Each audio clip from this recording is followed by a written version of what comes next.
Welcome to Devlog number 8 for a space game that my friend Rich and I are making, and I am very excited about today's video because we have new movement controls in, and for the first time since I started the project, I'm actually really having fun just challenging myself to navigate through the environment. Getting navigation to be fun in this game is really our first goal, and I thought it was going to take a bit longer, but as soon as we got some of these relative controls in and some other features, it really all started to click, and I'm already having fun just challenging myself to navigate asteroids. That's without any sort of mission objective or requirement yet. Rich spent a while rebuilding the movement controls in so that we could have screen relative movement controls. I'm playing on a Xbox controller right now, and the left stick controls the direction my ship goes in, the right stick controls rotation, and then one of the triggers controls the main engine acceleration.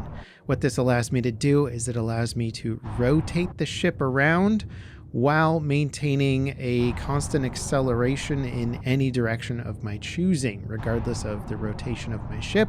It just makes it much easier to control, and I'm very excited about building an enjoyable skill curve around the movement controls in this game. Fast ships will do well in combat if they have a competent pilot that can get behind cover quickly, do sneak attacks, move around the environment without bumping into asteroids and giving away their position. And there's actually a lot of elements that go into the system. Even though it looks relatively simple, it is fairly complex. Rich coded in a space brake system, which will slow the ship down to a stop from any direction, but it has to counter fire the thrusters to make the effect look believable. I spent some time working on the sound effects for thrusters and engines so that they would ramp up and have intro and outro effects, and Rich tied that into the scaling power of the engines. So the audio and visuals in the game should correctly reflect the amount of power that you're putting into your thrusters.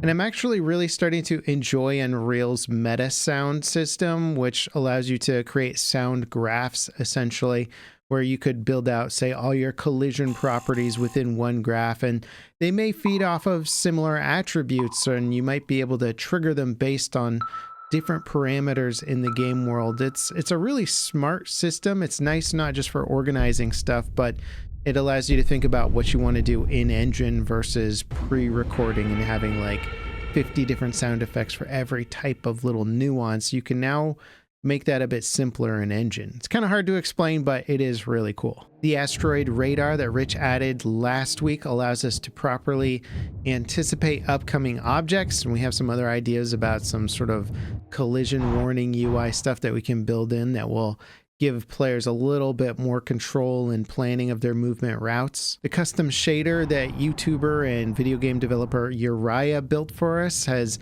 turned out to be a very useful tool for basically giving us a little red line proximity alert when we get too close to an asteroid. This is great for threading the needle, so to speak, when going between two asteroids that are very close together. We now have some collision sound effects that I built out and some particle effects that I built out, and Rich coded them into the engine to trigger depending on the force of the impact when you hit stuff.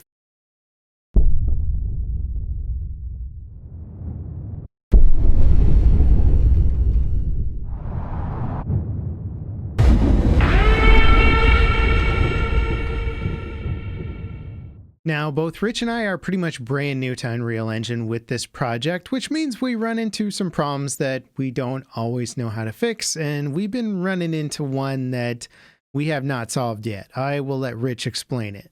We wanted ship destruction, and we knew that we wanted to try the Unreal Chaos system to break ships apart. We had set up a test and got that working, and it was working great, but that was with a stationary ship. We started to run into problems when we wanted to destroy the ship in action. The first of the two main problems is that we want to be able to fly the ship around and bounce off asteroids and take missile hits without just exploding. So to do that, we have two ships. One is the ship you fly around in, and then another is the ship that just explodes. At the exact moment that your ship should explode, we take the ship that you fly around in, swap it out with the ship that explodes, and then use a force system to tell it to explode. The second problem is that if you spawn in a chaos object or a chaos geometry collection, and then if you move it at all, the force system won't do anything to it anymore, so it won't explode. So that's why currently in the game, if the ship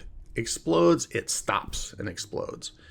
We want, of course, to be able to continue the velocity into those exploding pieces, so hopefully we'll be able to figure that out soon. We also now have a little bit more work done on our nav ring. You'll see this little ring around our player ship. We have forward and reverse markers. We then have the velocity vector indicator, which is this little triangle here. That basically shows you what direction the ship is moving in. We also have that information doubled up on the radar, and I do enjoy having some of that redundancy within the UI. It's useful depending on what type of maneuver or planning you're doing. And then when we spawn an enemy ship, that now pops up on the Nav Ring UI, though the look of it right now is not actually where I want it to be. Much more tweaking to happen with the Nav Ring. We literally just added this the other day. One of the really cool things with the Nav Ring though, and kind of a preview of what some of the long range combat will be down the road, is I can spawn an enemy ship, I believe it's about 5 kilometers away, and I can fire my railgun at it, which travels, I think, 3 kilometers a second. I'd have to actually look at the figures again, but I think that's what we set it to. And you'll see it actually impacts the ship. I'll see the little damage indicator in the upper left. We got to get the pip updated again. We kind of broke it with some updates to the game, but the picture-in-picture in the upper left-hand corner will show us the target of that ship. We should be able to see the impact of the railgun on that ship at distance.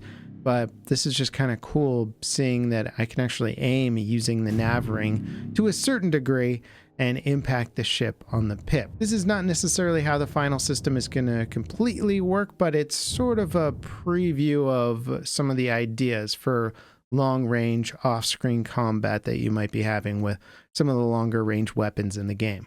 We also just, and I do mean just, started designing the process for scooping up a cargo container. This is all preliminary, no idea if this is the way that we want it to work long-term, but Rich coded in this thing where if you get close to our little demo cargo container here, a grid will appear on the side of the ship that you're going to suck it into the cargo bay on. The idea being that once you get close to the cargo container, you hit a little confirm button that says, yes, I want to loot this container, and then the ship will use magnets or something to pull the container into the cargo bay.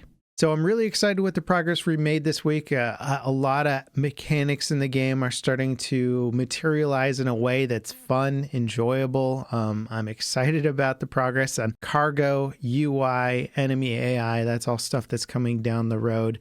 And is just going to add to the depth of the game. Again, and I say this every devlog, if you guys want to follow the project more closely, give suggestions, interact with us, there is a Discord linked in the video description. We post more regular updates there. People give suggestions, we answer questions. It's a nice community. There's already quite a few people on there, and it's been a fun way to collaborate with members of the community and people that are interested in the game. So check that out. And if you guys want to see more devlog stuff, I do recommend checking out the initial concept devlog. I'll leave a link to that right here that you guys can check out. As always, thank you so much for watching, and I'll see you next time. This is Level Cap signing off.